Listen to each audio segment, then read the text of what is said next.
സ്വാഗതം ഇൻസൈറ്റ് ബൈറ്റ്സിലേക്ക്. ശബരിമല തീർത്ഥാടനവുമായി ബന്ധപ്പെട്ട് വിദ്വേഷ പ്രസ്താവന നടത്തി തെലങ്കാന ബിജെപി എംഎൽഎ രാജാ സിംഗ്. അയ്യപ്പ ഭക്തർ വാവർപള്ളി സന്ദർശിക്കുന്നത് ഒഴിവാക്കണമെന്നാണ് രാജാ സിംഗിന്റെ ആഹ്വാനം. ശബരിമലയിലേക്ക് പോകുന്ന അയ്യപ്പ ഭക്തർ വാവർപള്ളി സന്ദർശിക്കുന്നത് പതിറ്റാണ്ടുകളായുള്ള പതിവാണ്. നക്സലൈറ്റുകളും ഇടതുപക്ഷവും CPM-ഉം നടത്തിയ ഗൂഢാലോചനയാണ് ഈ പതിവിന് പിന്നിലെന്ന് രാജാ സിംഗ് ആരോപിച്ചു. അയ്യപ്പ ഭക്തർ വാവർപള്ളി കൂടി സന്ദർശിച്ചാൽ മാത്രമേ തീർത്ഥാടനം പൂർത്തിയാകൂ എന്ന കിംവദന്തി ഇവർ പരത്തുകയാണ്.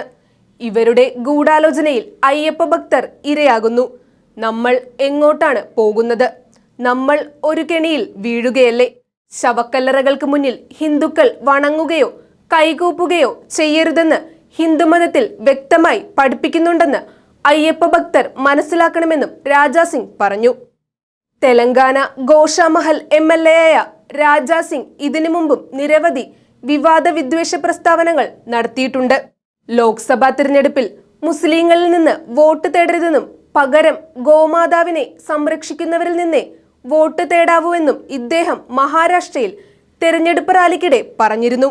ഹലാൽ ഉൽപ്പന്നങ്ങൾ വാങ്ങരുതെന്ന് അണികളോട് ആഹ്വാനം ചെയ്ത രാജാ സിംഗ് സംസ്ഥാനത്ത് ബുൾഡോസർ രാജ് നടപ്പാക്കാൻ ആവശ്യപ്പെടുകയും ചെയ്തു. ലവ് ജിഹാദ് വർദ്ധിക്കുകയാണെന്നും കേരളത്തിലും കർണാടകയിലും തീവ്രവാദികളെ കോൺഗ്രസ് പിന്തുണയ്ക്കുകയാണെന്നും ഇയാൾ ആരോപിച്ചിരുന്നു.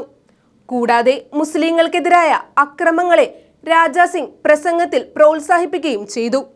സംഭവത്തിന് പിന്നാലെ ഇയാൾക്കെതിരെ മഹാരാഷ്ട്ര പോലീസ് കേസെടുക്കുകയും ചെയ്തിരുന്നു. കൂടുതൽ പൊളിറ്റിക്കൽ വീഡിയോകൾക്കായി ഇൻസൈറ്റ് ബൈറ്റ്സ് ചാനൽ സബ്സ്ക്രൈബ് ചെയ്യുക.